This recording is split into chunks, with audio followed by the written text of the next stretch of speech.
السلام علیکم سامعین، 9 ربیع الاول اور 25 ستمبر ہے۔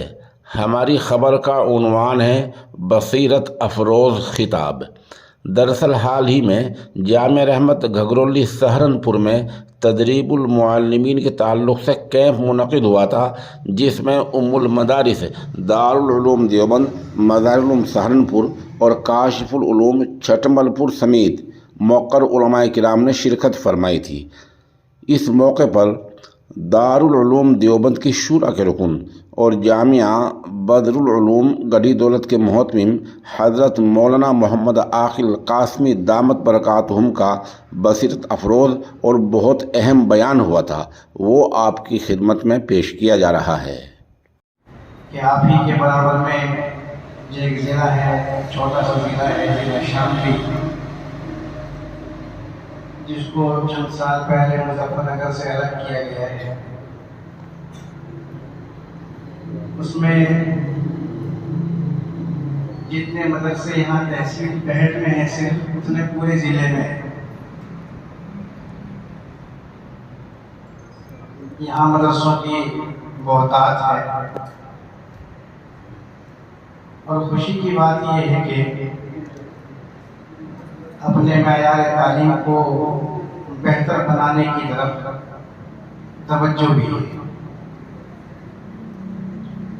اور جیسا کہ ابھی حضرت مولانا محمد اطہر صاحب نے ارشاد فرمایا کہ چونکہ دعوت دینے میں محبت اور اخلاص کا مظاہرہ کیا گیا، اس لیے آنے والے حضرات کی تعداد بھی امید سے اور اندازے سے زیادہ ہے۔ خوشی کی بات ہے۔ ابھی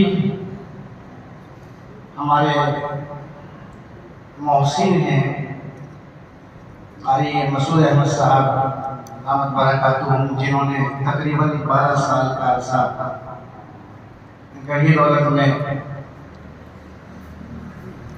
گزارا ہے، وہاں تعلیم دی ہے۔ ہم سمجھتے ہیں کہ گڑھی دولت میں جو قرآن کریم کی تعلیم کا معیار بہتر ہوا ہے، تو اس میں ہمارے قاری صاحب کا یقیناً بڑا دخل ہے، بڑا حصہ ہے۔ انہی کے وہاں پہنچنے پر شعبہ تجوید وہاں قائم ہوا اور ہمارے علاقے میں الحمدللہ اس کو بہت شہرت ملی اور بہت سارے بچوں نے اس شعبے میں داخل ہو کر مدارس میں تعلیم کا سلسلہ شروع کیا ہے۔ فی الوقت اگرچہ وہاں نہیں ہے، مگر میں سمجھتا ہوں کہ جسمانی اعتبار سے ہم سے دور ہوئے ہیں، روحانی اعتبار سے ان کا تعلق پہلے سے بھی زیادہ ہے، اس لیے ہم ان سے برابر استفادہ کرتے رہیں گے اور ان کو ایسے پروگراموں میں تشریف لانے کی مشقت دیتے رہیں گے، زحمت دیتے رہیں گے۔ بڑی قیمتی باتیں میرے خیال سے انہوں نے آپ کے سامنے رکھی ہیں،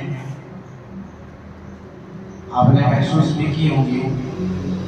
چند چیزیں میں نے نوٹ کی ہیں اس سلسلے میں، جو کچھ میرے ذہن میں آلیختہ چلا گیا کہ درجات میں تمام بچے ایک جیسے نہیں ہوتے۔ حضرت نے بہت اچھے انداز میں سمجھایا کہ بچوں سے کام کیسے لینا ہے، طالب علم اگر کمزور ہے تو ہمیں کیا کرنا چاہیے۔ اکثر ہمارے یہاں یہ ہوتا ہے کہ ایسے بچوں کی طرف آہستہ آہستہ توجہ استاد کی ختم ہو جاتی ہے۔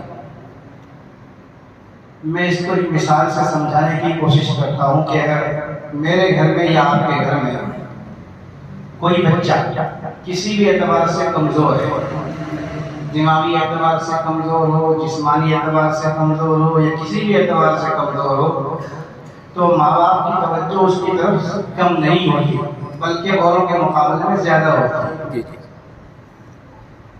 وہ سمجھتے ہیں کہ ہمارا بچہ یہ ہے، ہماری توجہ کا زیادہ مستحق ہے، تو تندرست بچوں کے مقابلے میں اس کمزور یا بیمار بچے کی طرف ماں باپ کی توجہ زیادہ ہوتی ہے۔ اور آپ حضرات بھی اپنے طلباء کے لیے باپ کی حیثیت رکھتے ہیں، اس لیے یہ بات محفوظ رہنی چاہیے کہ اگر کوئی بچہ کمزور ہے تو اس کی طرف آپ کی توجہ کم نہیں بلکہ بڑھنی چاہیے، اور خارجی وقت میں ہم اس کی